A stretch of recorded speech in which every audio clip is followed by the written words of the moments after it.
Hey, hello everyone. Thank you so much for being here today. My name is Wendy Xie, and I am a project manager at the National Collaborating Center for Infectious Diseases.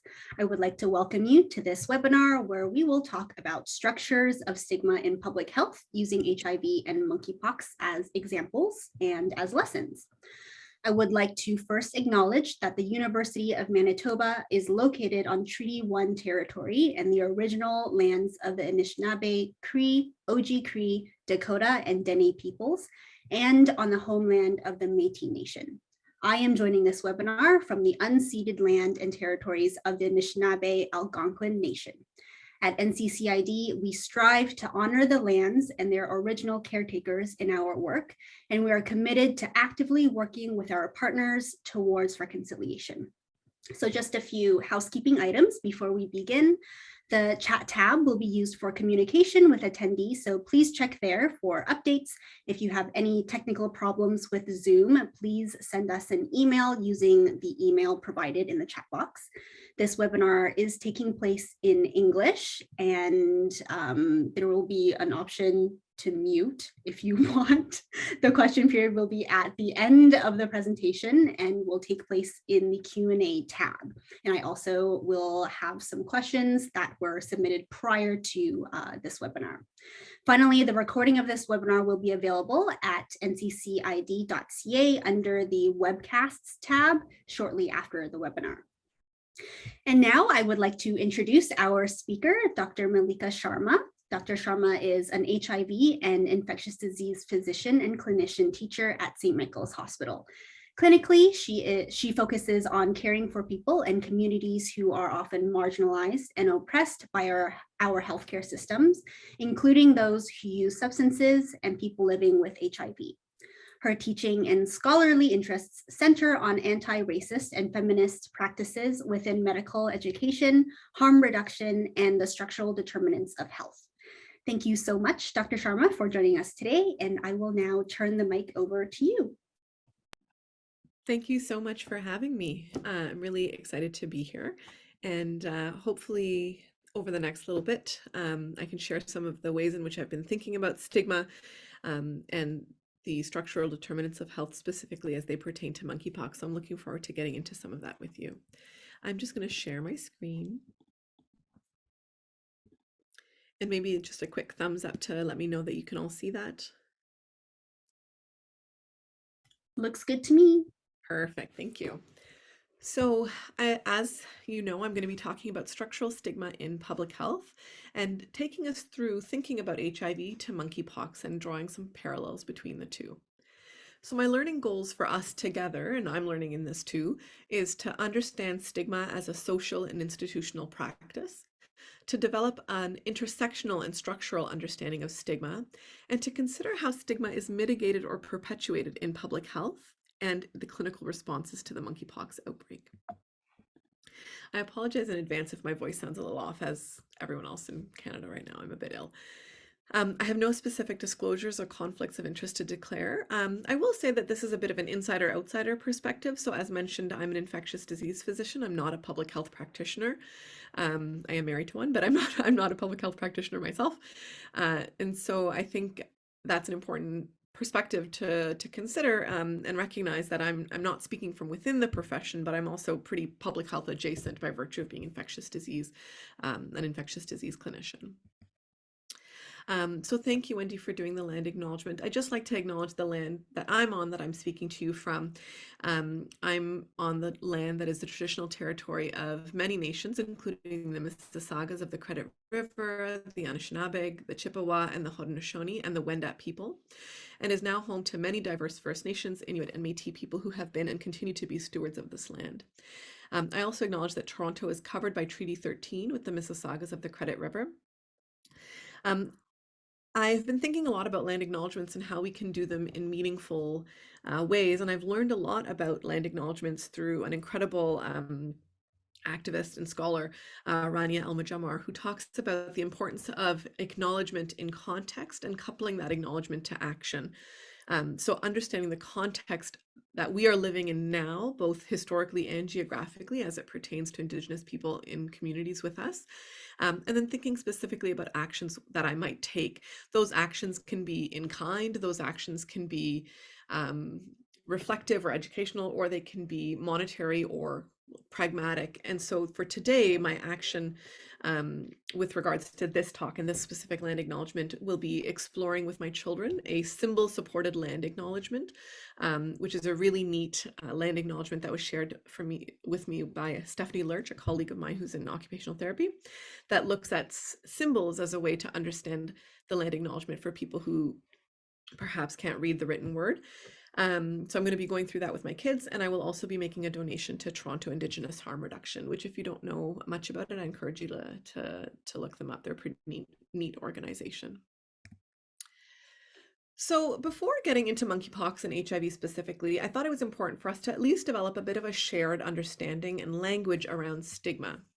So I'm going to talk a little bit about stigma broadly, go into more of a discussion around structural stigma and understanding it in an intersectional way, and then thinking specifically about where does stigma come from, and that will be kind of us looking back on ourselves as healthcare providers and practitioners. So if we remember dictionaries, Webster's dictionary would talk about stigma as a mark of disgrace associated with a particular circumstance, a quality, or a person. And there's also medically specific connotations of the word stigma. So a visible sign or a characteristic, like a mark or a spot on the skin. And it's interesting, if you look at the origins, they kind of involve this idea of a mark and this idea of like sticking. So I want you to kind of think about that as we explore some of the more health-focused understandings of stigma. And I think this is an important piece, right? So this idea that stigma involves in-groups and out-groups, and it involves the othering of a certain group of people. So it's sort of saying that this group over here is what we will consider normal, and this group is what we are going to consider out or deviant in some way. And if we think about a lot of the work on stigma has come from HIV scholars and HIV activists and people living with HIV. And stigma against people living with HIV is a clear example of othering. So a group of scholars, Devine, Ashby, Plant, and Harrison in 1999 and later in 2013, talked about the idea that the core of HIV stigma is this perception that those who are HIV positive are perceived by the uninfected as members of an outgroup. And that is coupled with this need of those uninfected people to protect their social identity as a member of the like non-deviant in-group. So that's kind of, I think, a fancy way of saying that it creates an us and a them. And so some people say, well, isn't stigma just discrimination? Like, isn't it just, the idea that you're discriminating against a certain group of people by virtue of a characteristic or a feature? And I think there are some parallels between the two, but they're not exactly the same, right? So if we think about stigma as being related to negative stereotypes, not identical to, but related to, and I'll talk a little bit more about that in the next slide. If stigma is kind of the negative stereotype, then discrimination is kind of the behavior that results from that stereotype. So for example, if there's stigma around people who use HIV and perceiving them, for example, to use substances, the discrimination that comes from that might be, so I'm not going to rent to them as a landlord, or I'm going to provide them with substandard care as a healthcare provider, right? That's the discrimination that results from that stereotype. But it's not quite the same as stereotyping either.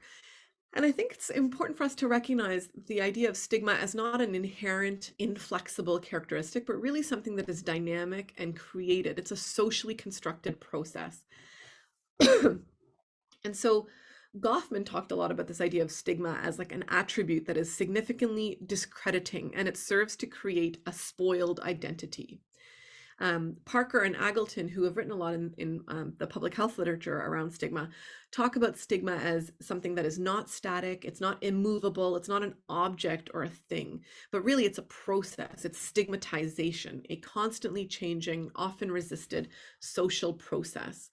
And they want us to actually move beyond the idea of thinking about it just as stereotyping and actually begin to understand it as a structural condition that produces exclusion from social and economic life. And I think that's where we really lead into this idea of structural stigma. So a couple of definitions of structural stigma provided here, and you can see the references there for them. are that in healthcare, structural stigma occurs when laws, policies, and practices result in the unfair treatment of people with lived experience, or societal level conditions, cultural norms, and institutional policies that constrain the opportunities, the resources, and the well-being of the stigmatized. So it's really asking us to look a bit upstream, right? So it's not so much talking about the interpersonal nature of stigma um, as it is talking about stigma on this larger structural institutional plane. And stigma has real health effects, right? So it can have impacts on access to care, treatment in healthcare spaces, on medication adherence, HIV disclosure. It can have impacts on intimate partner violence if people feel like they can't um, seek supports outside because of HIV-related stigma, for example. It has impacts on people's mental health, on substance use, on their housing, their employment, their food security, on a whole host of factors that can lead to, as shown in this image, social, economic, and legal marginalization. Now, on top of that idea of structural stigma, I want us to add a layer of understanding to think about stigma in an intersectional way. So intersectionality is a term that we've heard a lot more about, I think, in the last few years, although the term itself is not as new. We might be new to it, but it doesn't, as healthcare providers, it doesn't mean that it's new. And so intersectionality was coined by Kimberly Crenshaw, an American legal scholar and feminist, a theorist, and kind of put forth and furthered by Patricia Hill Collins, both of whom are depicted here. But intersectionality talks about the idea that multiple social categories like race, ethnicity, gender, sexual orientation, socioeconomic status, that they intersect at the individual level of experience to reflect multiple interlocking systems of privilege and oppression at macro or social structural levels. So that's where we're not talking about race, but we're talking about racism, not gender, but sexism, not sexual orientation, but heterosexism. And I think that it's really important to remember the latter half of this definition, because in healthcare, the way that I've often seen this phrase taken up is to talk more about identities and not talk about systems. So this might be the way in which you're more used to hearing intersectionality, because this is the way that I've sort of seen it described far more often in healthcare spaces. It's really this focus on social locations, the idea that all of these various aspects of our identities, gender, class, sexuality, make up our identity. But you'll notice I'm not using the word identity in the header here.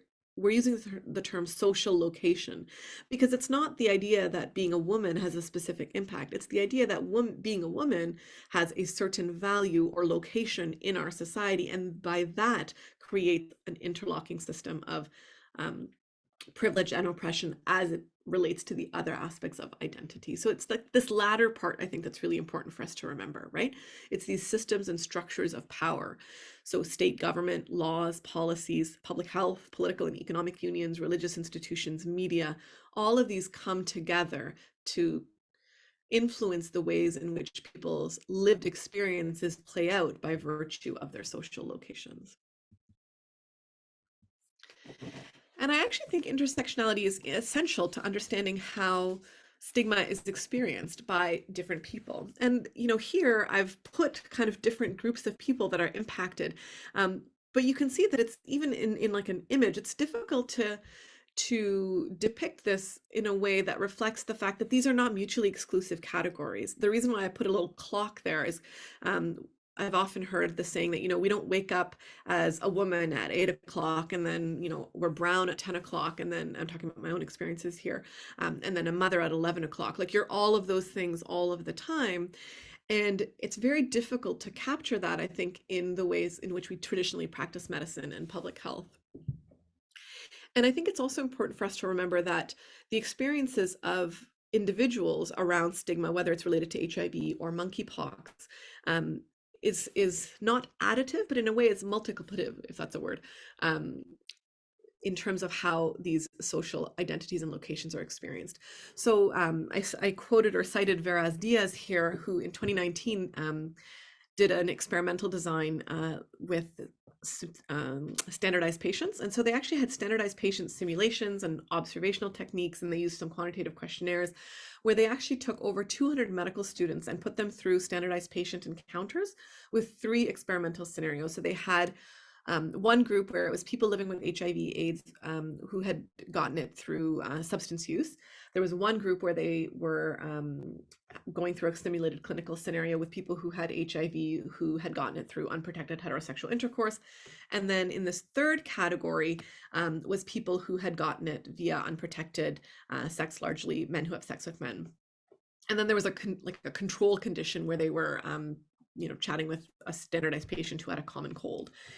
And what they actually found was that there were statistically significant differences between the experimental and the control simulations, with higher number of stigma behaviors manifested towards all 3 groups of people, standardized patients who had HIV in these scenarios.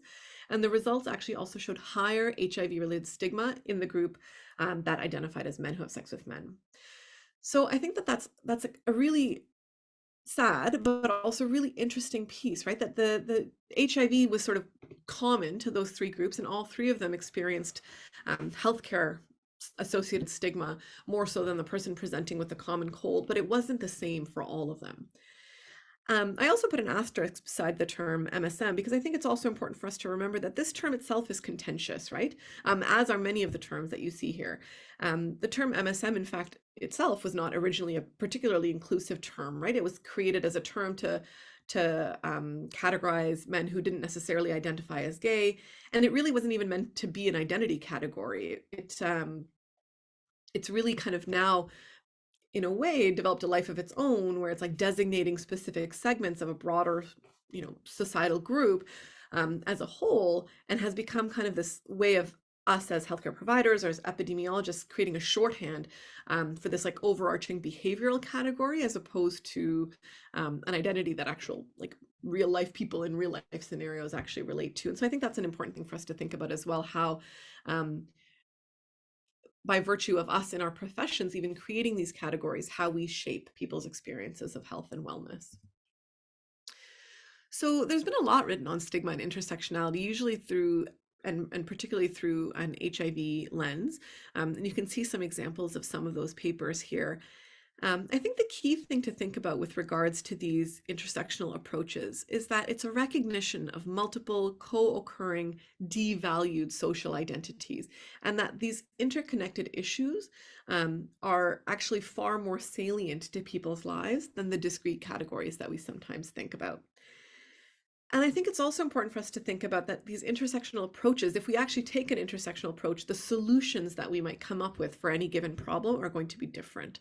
So those solutions may in fact be more centered on ideas of community ownership, political commitment, solidarity, respect for differences. I'm going to talk a lot more about this idea of solutions later on. So kind of a last point on making the connections between these ideas of structural stigma and intersectional stigma. And this is a paper out in 2017 that developed this conceptual framework for HIV-related stigma, engagement in care, and health outcomes. And what they're trying to show here is that these types of overarching upstream factors in stigma, the intersectional idea of how various social locations impact the person's lived experience of stigma, and at a structural level, so the attitudes in society, the practices, the structures, the services, the laws that work to the disadvantage of a particular group, that can actually exist in the absence of individual discrimination. So for example, if there's a policy in which it's enshrined to be inequitable. So for example, in some parts of the world, if you have mental health conditions, you're not allowed to own property. So, that's baked in. It doesn't necessarily rely on someone having an individual stigmatizing attitude.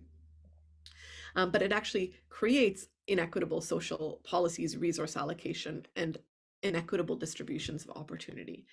And that those can then impact health, which is kind of the most downstream here, through a variety of means. And they talk about different kinds of HIV-related stigma, which I'm not going to get into too much here, other than to say that internalized, I think, is kind of exactly what it sounds like, right? So it's this internalized beliefs that we've taken on from society around us. Anticipated is where, we live our lives and we walk through the world anticipating that we're going to experience a certain kind of stigma, and that changing the way in which we engage with that world. Community related stigma, meaning that, different communities that we live, work, play in may have varying degrees of HIV related stigma, making us more or less able to be open about status, for example, in different contexts.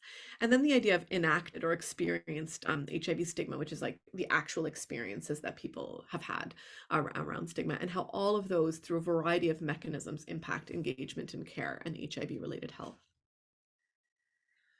So that's kind of all the stuff around stigma. But where is that stigma coming from when we're talking about ourselves as healthcare providers or practitioners? So, what if the call is coming from inside the house? What if it's us? So I think it starts with how we're trained. So this is an example of an old paper from 1993 that looked at medical students and looked at homophobic attitudes and HIV-related attitudes in medical students over the course of their time in training. And what they actually found that over the course of your training, people had declining degrees of willingness to treat people living with HIV or at high risk for infection. Students who had a career interest in surgical specialties demonstrated less willingness to provide care for HIV-infected patients. And I know this is an old study, but I think the general principles actually remain salient for us to think about. This idea that medical training puts us through a certain system, and that, in this study, for example, by the end of it, people felt more restrictive in their attitudes towards HIV-positive patients. There was actually another study in the late 80s at the University of Michigan that had about 980 cases or so, where it was like case-based learning. And so they looked at whether they provided racial or ethnic descriptions. And they found that they only really used, for example, those kinds of descriptors if the people in the case were not white. So people who were white were just left unsaid, and that it was kind of the norm or the basis. And that when descriptors were used, it was often actually to make explicit connections between race and like genetic or cultural or socioeconomic factors. And specifically as it relates to HIV, many cases inaccurately conflated identities such as gay male, for example, with behaviors like, quote, risky sex, end quote, and epidemiologic risk for HIV. So really perpetuating both stereotype and stigma in ways that are medically incorrect, inappropriate, but also that actually further marginalize particular groups within healthcare.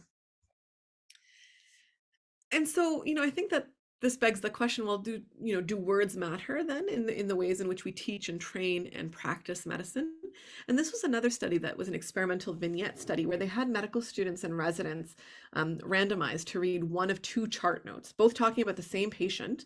It was medically identical information, but it was about a hypothetical patient with sickle cell disease. So you'll see here, they have what they describe as a neutral note and a stigmatizing note. They obviously don't tell the trainees which one's which. The neutral note is to your left. So you see that they're sort of saying, 28-year-old man, sickle cell disease, chronic left hip osteomyelitis. He has 10 out of 10 pain. He has 8 to 10 crises a year, like all very factual. This is how much, opioids he uses. Last week he felt, or he was with his friends yesterday. He wheeled himself around more than usual. He got dehydrated because it was hot, like all very factual. And then there's the stigmatizing note. And, for those of you who practice in the clinical context, I encourage you to think about the notes that you've seen and which of these notes they mimic. So here you can see they say, compared to the first note where they say he comes in with 10 out of 10 pain, here it's stating he has 10 out of 10 pain, quote, all up in my arms and legs. He is narcotic dependent and in our ED frequently. At home, he reportedly takes, X number of doses. About 3 months ago, he states that the housing authority moved him to a new neighborhood. Yesterday he was hanging out with friends outside McDonald's. He's had, quote, stressful situations, end quote. On physical exam, he appears to be in distress compared to the previous neutral note that just said he's in obvious distress. And so what they did was they showed people these two types of notes. And what they found was that exposure to the stigmatizing language note was actually associated with far more negative attitudes towards the patient. And that reading the stigmatizing note was not just associated with like what people believe and what they think, but it was also associated with less aggressive management of the patient's pain. So it had real outcome, relevant outcome impacts on the patient themselves. And then I think if we think a little bit more broadly to public health interventions, we can see that public health itself, in a way, has contributed to stigma and moral judgment. For example, this is an example of an old public service announcement around HIV, and I think reading it with our 2022 goggles, it reads quite differently than perhaps when it first came out. And none of these things are without controversy. So there were people at the time who said, okay, fear is actually really important. We need people to listen. We're in a crisis. We need to do something. But there were also voices saying, like, this is not helping us. Public health stigma and fear, I think, are also important connected notions, right? So this HIV campaign around HIV is no picnic often tried to demonstrate kind of the real life experiences of HIV around vision loss or diarrhea, as in this example. And people's reactions to this were also quite contentious. So there were people, most famously Larry Kramer, who was like very in support of some of these ad campaigns because he felt that the fear was really important for action. And then there were other people, particularly Latinx and Black people, who in particular campaigns felt that because of the ways in which they were depicted in those campaigns, that was having a direct impact on their day-to-day experience and how they were being treated in and outside in the world. And people are still talking about this, right? So this is from 2018, and this is a still from a previous Tombstone public health campaign. So I think that the reverberations of these kinds of campaigns, they weren't just in that time; they continue on to this day.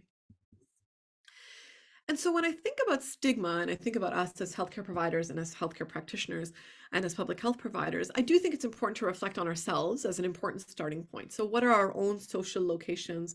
What are our own beliefs and biases? And what are our own privileges? So what do I never have to think about? What do I take for granted?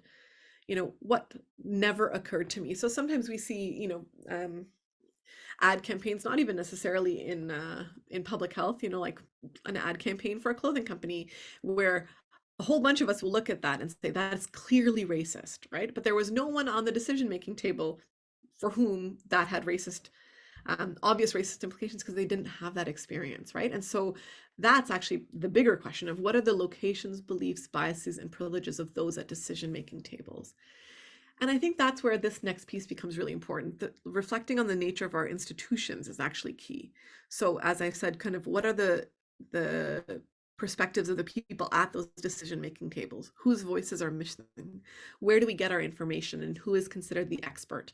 And to whom are we accountable? So now, halfway through the talk, now I'm going to talk about monkeypox.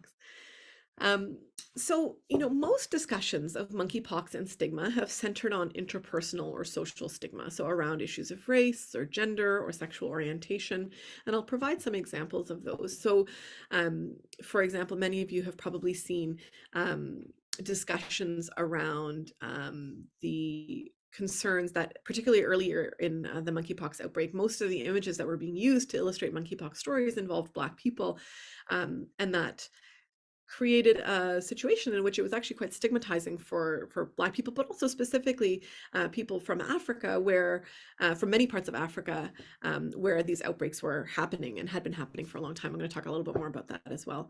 And then you've seen that there's been some discussion of renaming the disease to prevent stigma, some discussions about how to talk about monkeypox effectively without stigmatizing gay men.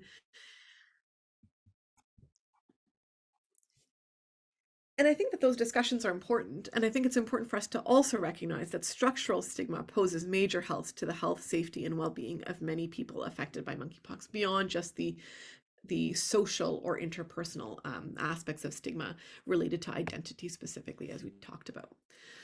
So I started thinking about a lot of this really in a very clinical context. So working at a large downtown hospital, we started seeing a lot of folks with monkeypox, and the experiences that people were sharing with me, both about their experience of having monkeypox, but their experiences kind of like out in the world in terms of accessing care, in terms of accessing healthcare more broadly, in terms of understanding what they were supposed to do about their jobs and their livelihoods, and like even how to get to the hospital in the first place. And it caused a lot of frustration and anger. And I will say that in particular, I was sort of seeing patients at work, and then I'd come home and see Twitter, which, I mean, none of us should really go on Twitter because it's a bit of a dumpster fire sometimes. But I'd come home to Twitter and see the ways in which people were talking about people who had it monkeypox. And I would just find myself so angry. And that is, I think, where a lot of my thinking around some of the injustices that I was seeing started coming to the front. And so this is a piece that I wrote with a good friend, Nanki Rai, who's a primary care physician in Toronto. And so we talked about some of our concerns around monkeypox, but specifically about stigma and the ways in which it tied into broader political issues in our current time. And I think there's several challenges for public health, right? So how do we talk about sexual transmission without putting LGBTQ2SIA people at risk of discrimination or harassment or violence? What are legal or political ramifications for how this disease is classified? So if you classify it as a sexually transmitted infection, when it's not only sexually transmitted, what are the legal and political ramifications for people who might already be being vilified by political and legal processes in their countries? How is public health connected to, and when I say countries, I mean our own as well, right? I'm not talking about somewhere elsewhere, I'm talking about us as well. How is public health connected to the broader climate of injustice? And how do we target resources and interventions to affected communities, but without condemning them, vilifying them, or scapegoating?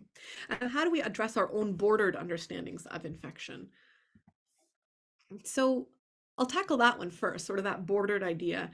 And so, I think like HIV, monkeypox was actually initially largely ignored by the international community at large and by media at large. There were cases of monkeypox for a long time in places outside of the traditional basin where we've seen them, right? So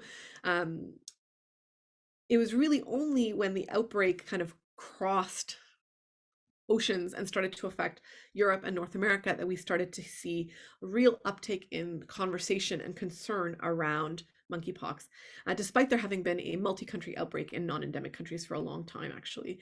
And this shouldn't necessarily come as a surprise to us, right? Having seen what has been called COVID apartheid, right? Where countries in the global north have been offered booster after booster after booster, and many people in the global south have yet to receive a single dose.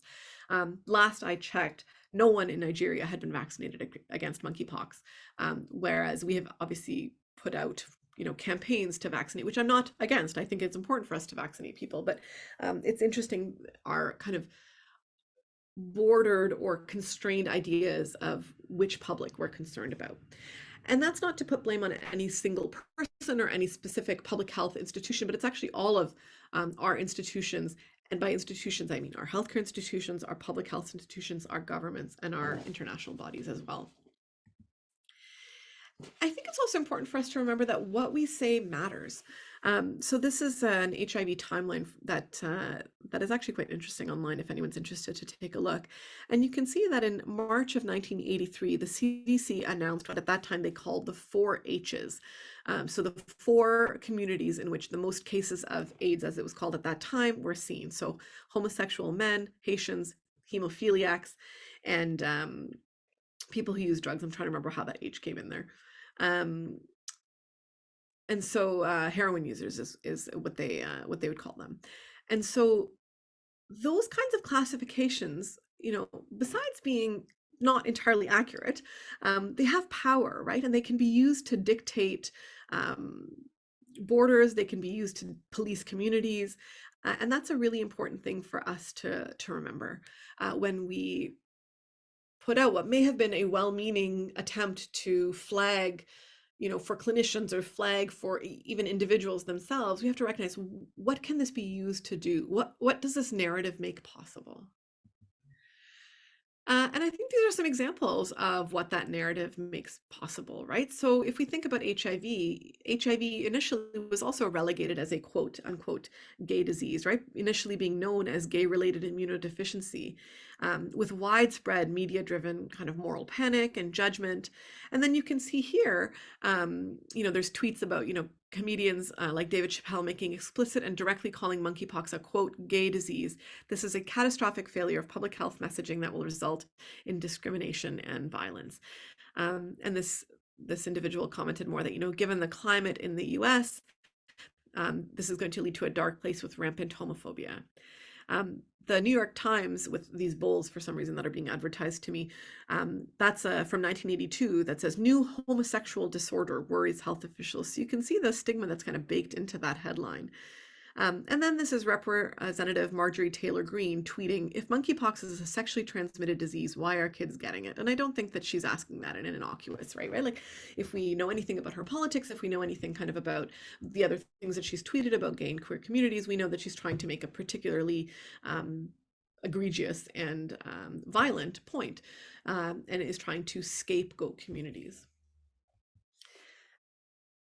And so I think that brings me to this last piece of, well, if we know that words and public health messaging can be used in ways that we may not intend it, how can we address stigma?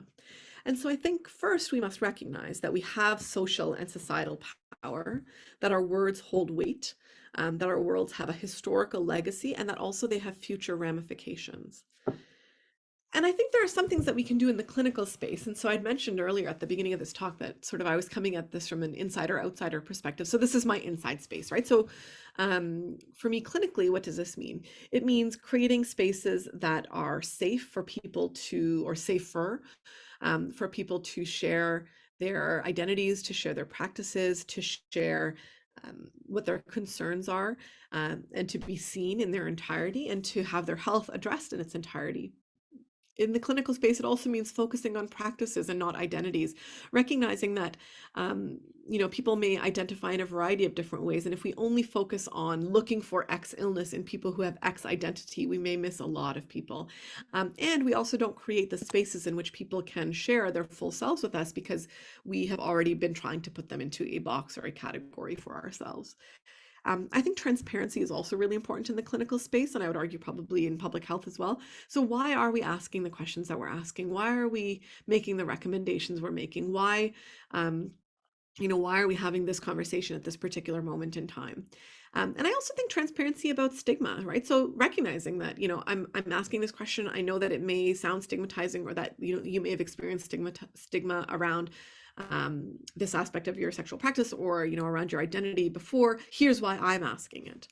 And then I think also the importance that we often tend to really focus on disease and risk modification, and very seldom on, sexual health and pleasure, and that people deserve to have, rich, fulfilling lives, which includes sexual health and pleasure, and what our clinical experiences would look like if we focused more on that kind of conversation, rather than one that's focused purely on the idea of risk, and that all sex is risk and it's all about risk mitigation.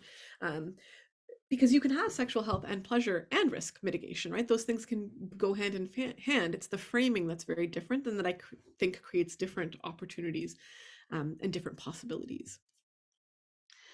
There are some broader public health suggestions around stigma. So if you look at the CDC website, they've adapted from a paper back in 2010 that talked about stigma in sexually transmitted infections. And they have some suggestions for, when you're dealing with a public health infectious outbreak, to describe the legitimate health issue, to describe how it's relevant to all people. And I think this is where things get tricky, right? Because it is relevant to all people. However, certain communities may be more affected than others. And how do we make sure that we are both targeting, championing, advocating, resource allocating, while simultaneously not vilifying, not scapegoating, and not isolating or siloing? They talk about the importance of educating around modes of transmission with specificity, right? So they get really specific. They talk about, you need to say that there's direct contact with scabs, rashes, body fluids, prolonged face-to-face contact, touching objects or fabrics, animals, so that it becomes clear that we're not just, for example, talking about a sexually transmitted infection. They specifically say words like, people can get monkeypox through specific behaviors, regardless of their race, sex, gender identity, sexual orientation, other characteristics. They talk about the importance of educating around clinical manifestations and infectivity, how people should isolate, etc.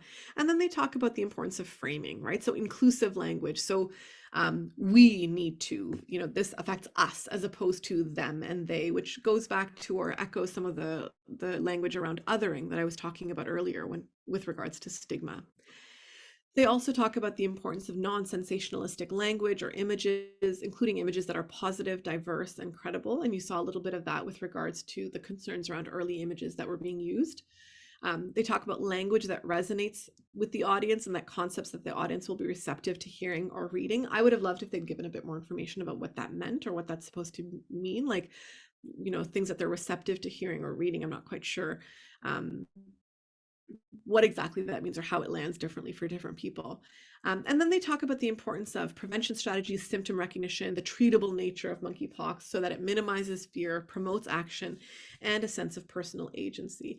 And that's, I think, another tension that's there in public health, right? This idea of wanting to promote a sense of personal agency, but also recognizing that actually there are often upstream structural issues that we can't just kind of like personal agency our ways out of. These are some examples, for example, from Toronto Public Health, where you can see that, there's very factual, here's what you do, you clean, you disinfect, you wear a mask. Their language around sexual partners is, I think actually probably reasonable here, like consider limiting close contacts, including sex partners. So it's not just about sex. It's not kind of dictating what people need to do, but sort of saying like, this is something you can consider doing, including sex partners. And then the idea of, having access to vaccine or intervention that is, as barrier-free as possible. This is from the Fenway Health, which is, I think, I really like the way that they talk a bit more about sexual pleasure, right? And they talk a little bit about, ways that you can still enjoy sex in the time of monkeypox, and they do it with a bit of humor, which I think is also goes a long way. So, for example, they talk about, they say it might be time temporarily to hang up group sex and saunas until we all get 2 shots of the vaccine. They're not necessarily saying don't, or you absolutely must not, but they're saying like, hey, let's do. I love the way they said it. They're like, slutty summer, hold off for a monkeypox-free cider donut anal autumn. Like, they're a bit tongue-in-cheek about it. They talked about sex pods, which is sort of interesting, drawing from like what we learned with COVID. And I thought that was kind of an interesting example. They talk about the importance of open and honest communication. They talk about condom use. They talk about clothing. They talk about taking care of yourself and others, right? And this idea of community, which I think is neat. And then they talk about how they're transparent with regards to stigma, right? They're saying like, we know this is happening. We know that people are going to experience stigma. Here's what we can do. In the current monkeypox outbreak, gay and bisexual men and African immigrants may experience stigma. Like they're saying, we know that this is happening. So, what are some things that we can do?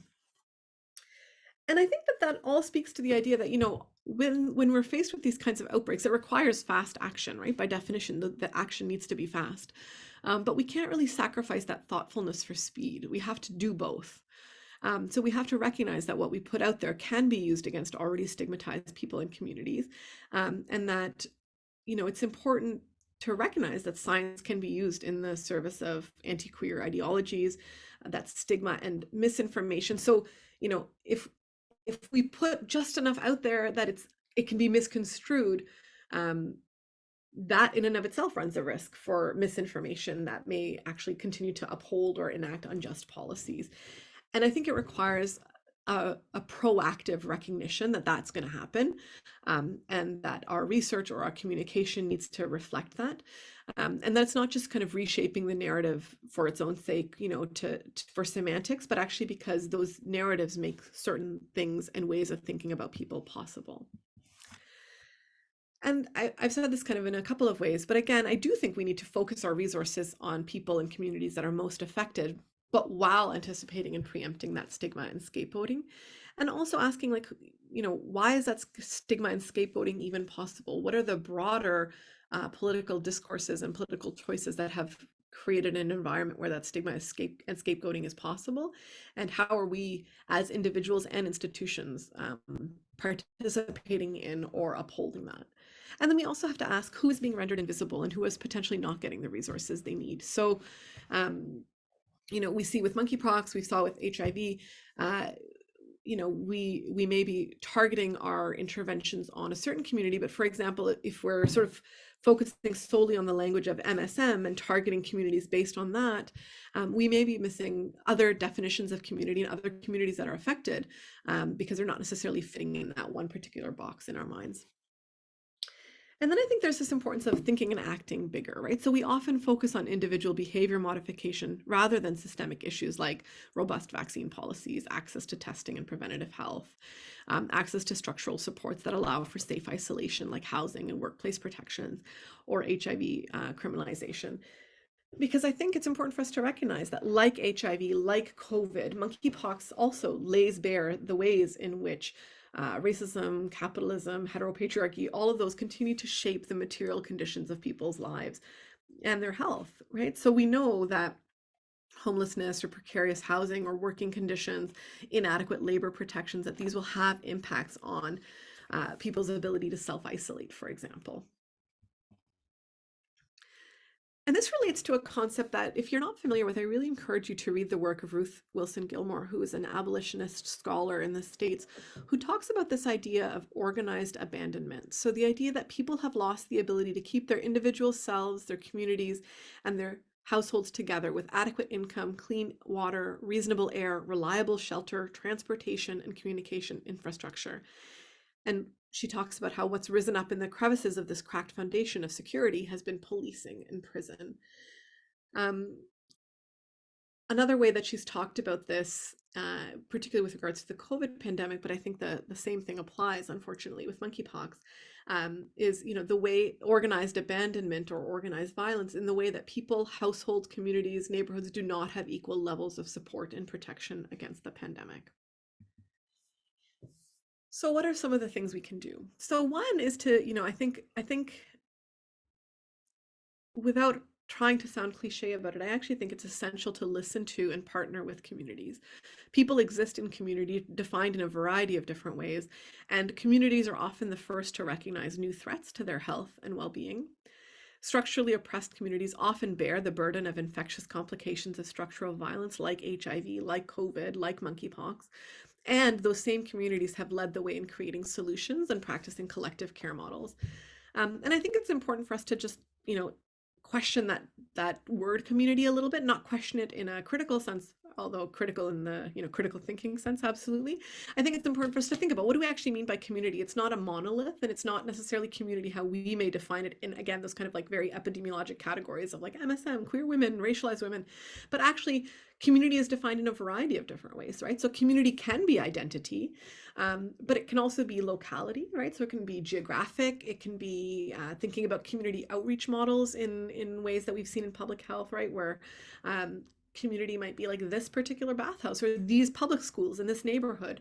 And then community as solidarity, right? Which one I would argue is one of the most important ways of thinking about community. And it's not just about kind of bringing community on as partners, but really recognizing them for the expertise that they have in these collective care models and in the ways in which they have been working for the health of their own communities and for themselves for decades, and thinking about what we as healthcare providers and public health practitioners can learn from that. And I think that it's important to recognize that there are tensions in that relationship, right? So here's the quote from Agleton and Parker in 2015. They're talking specifically about HIV, and they say, sometimes administrators and bureaucrats were seen as pushing a line that rode roughshod over personal dignity, respect, and rights, all of which had been hard-won community values. We need to have effective forms of prevention, treatment, and care, but those most affected by the epidemic should be involved, not as docile partners in program development and design, but as the leaders of what they know best, how to work with and for heavily affected communities. And there are incredible examples of, what could be termed the people's public health, right? So in the 1970s, trans activists Sylvia Rivera and Marsha P. Johnson formed the Street Transvestite Action Revolutionaries, home for unhoused trans girls. In the 1980s, AIDS activists in the US, fought and won access to life-saving medical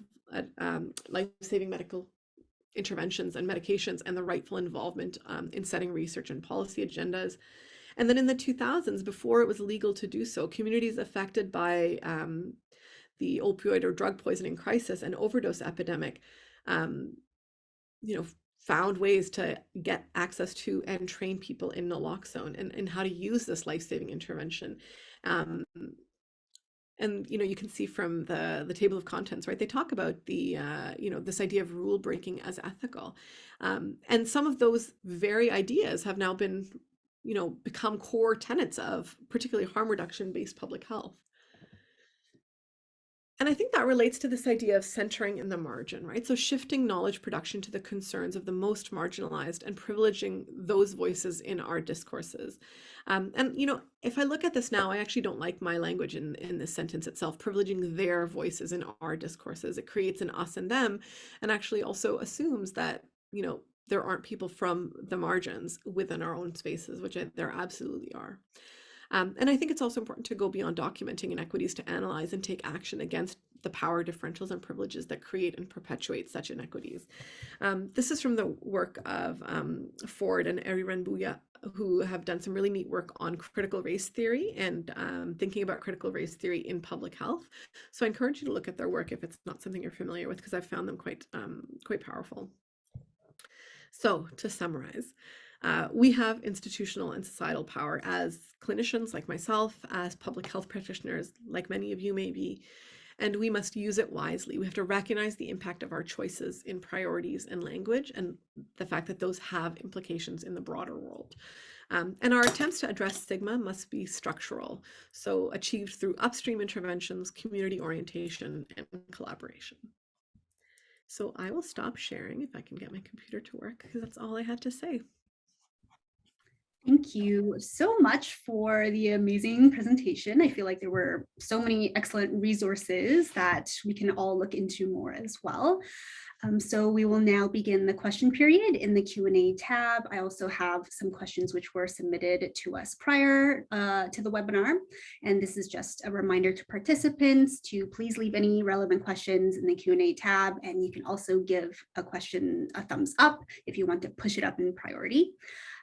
So we'll start off with a question from Stefan right away. He's asking what sort of consequences, increased rates of STIs, poor health outcomes, discrimination, not coming out to medical professionals, etc., have you seen in your clinical practice as a result of the structured stigma that linked monkeypox to men who have sex with men? And what are some of the long-term impacts that we can expect and prepare for regarding the group that defines themselves as men who have sex with men?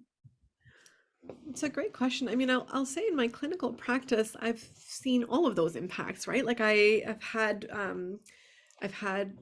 I tend to use the word patients. I know some folks use clients. I might use them interchangeably. But like I've had many patients often talk about the fact that they, I'll be asking them about their primary care provider or like their other healthcare providers, and they've been referred to me for monkeypox from like an STI clinic. So like the cat's out of the bag in a way, right? So like they're coming in with this understanding that we're going to talk about sex and we're going to talk about these things.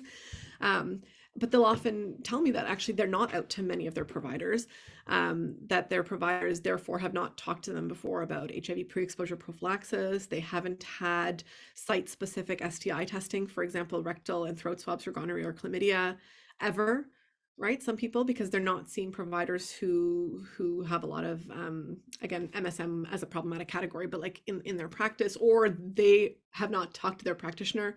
A lot will talk about just like the sheer heteronormativity that is in medicine. So like they may have been like okay with telling their provider, but then like the provider asked about their wife. And so then they're like, okay, well, maybe I won't say anything then, right? Mm-hmm. As an example.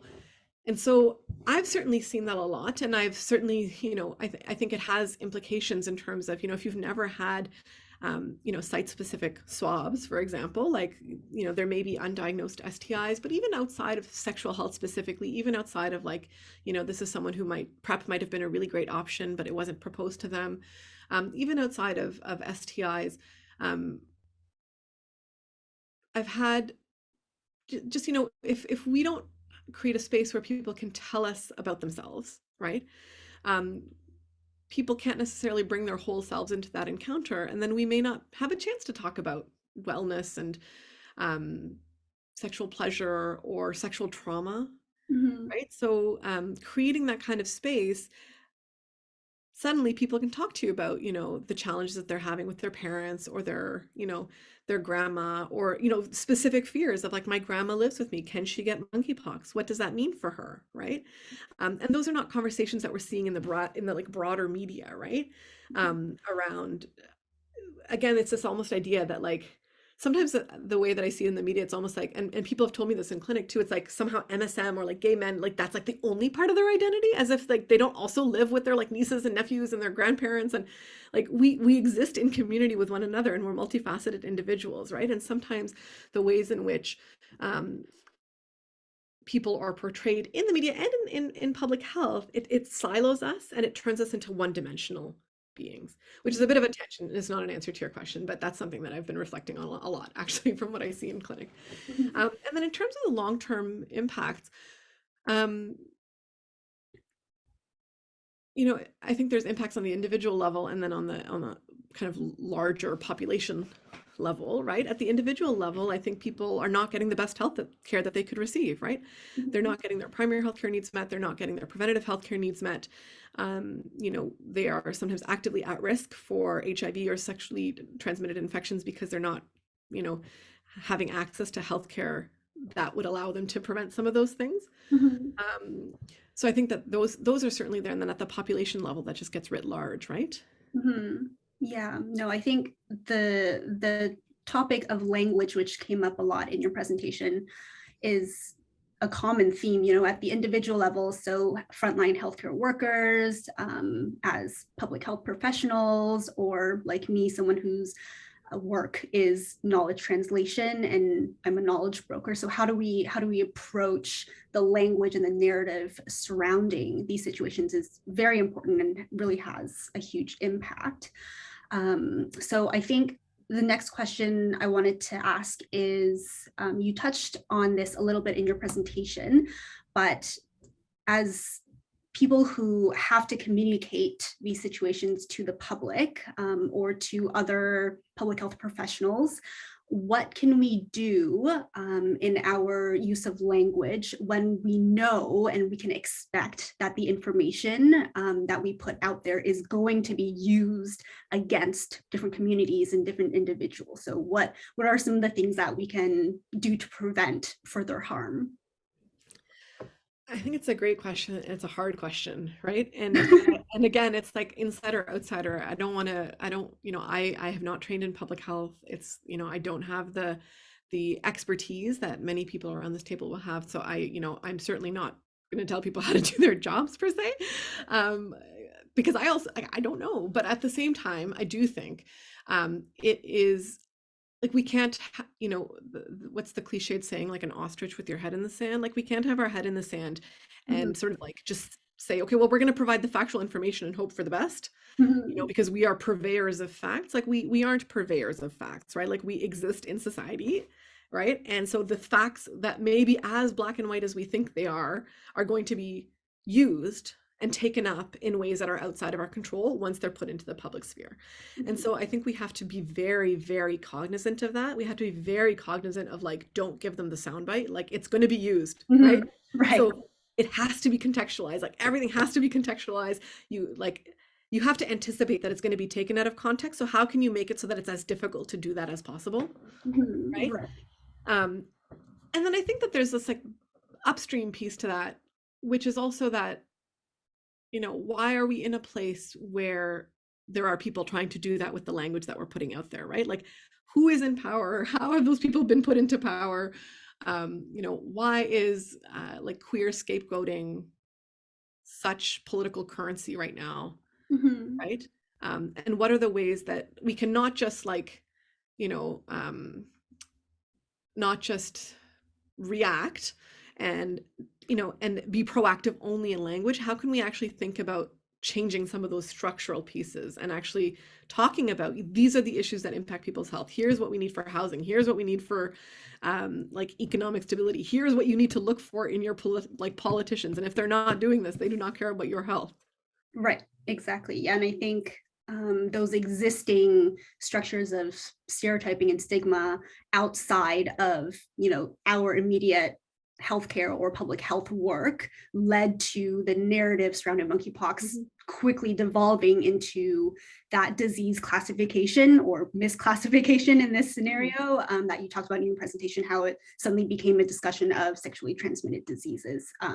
So yeah, that's definitely a really important part. And then we had one question that came through before the webinar, and I think we've already kind of touched on different parts of it in our discussion right now and also in your presentation, but just wanted to ask if you had anything else you wanted to elaborate on regarding how social or structural determinants of health factor into the monkeypox situation, or how they have factored into the HIV conversation in public health. What are the intersections there? Yeah, I mean, I think that I think there's lots of intersections. That's like a whole talk in and of itself, right? And I think that those I was mentioning that part of what made me so angry about all of this was like seeing it play out in Mhm, clinic.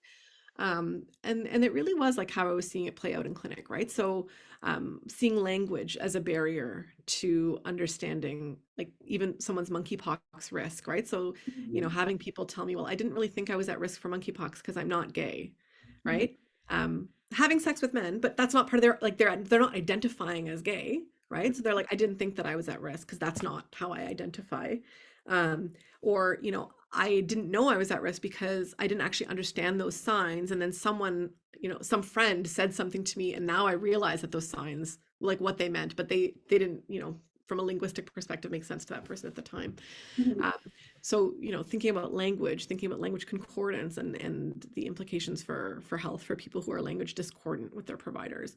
Um, or with their public health messaging, mhm, thinking about how, you know, when we have public health interventions or community outreach, we tend to, again, define community in very particular ways, often around identity lines, which is not quite the same as solidarity lines or along, locality or geography, mhm, and thinking about how that played out for certain people where, it was certain parts of community where they were hearing like, actually, I'm at risk for this. Can I get vaccinated? I need to know more, mhm. um, and not necessarily hearing it from kind of their traditional, like siloed ways in which we think about it. Right. Um, and then I think the way that I really saw it play out, kind of once you're already in the clinic with monkeypox, right, is people really struggling to figure out like how are they going to make ends meet, right? Like what is work going to say? What's work going to do?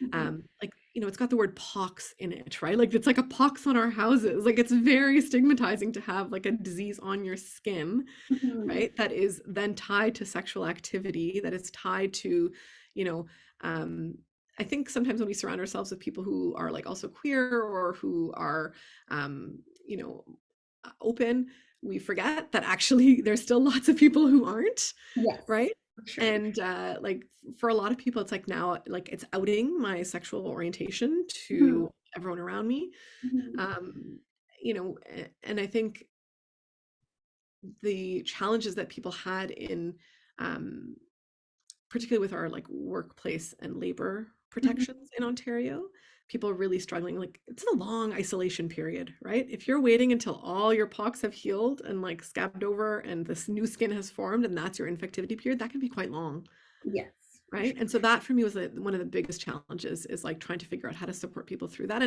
And even the financial resources that are made available, they're not always the most easily accessible. Right. Like they're hard now, like they're hard websites to navigate and forms to fill out, and it sounds easy, but it's actually not. It's like very cumbersome for people. Mhm, yeah. Really quickly, Stefan is asking a very direct question. Do Oh you no. think that homophobia is systemic, not only in healthcare, but in society in general? Yeah, I think so. Yeah, Absolutely. I do think so. I do think so, right? So Nanki Rai, who I had written that piece with, she and I talk often about um, the much bigger picture question around like just the very foundations of our healthcare system itself, right? And it is founded very much on like on a heteropatriarchal colonial understanding of self and of medicine and of this land, and homophobia is a bit baked into that, right? Absolutely. um, Yeah. and it's both sometimes through overt homophobia, m- almost always through heteronormativity. Yes. um, but I think that absolutely our healthcare systems are homophobic. And I think Um, and I don't think that that's accidental, but I also don't think it's immutable. Like, I think it can be changed, right? Yes. Mhm. Okay, so we're running a bit long today. Sorry for to take up everyone's time, but thank you also for everyone who stayed with us. Of course, thank you so much to Dr. Sharma for your presentation and excellent discussion today, and to everyone who was able to join us for this webinar. Just a quick reminder that the recording from today's webinar, as well as the slides, will be available shortly on the NCCID website under the webcast tab. Please also fill out the short evaluation form, which you will receive right after this webinar ends and also through your email. And so thank you, everyone, especially Dr. Sharma, and enjoy the rest of your day. Thank you.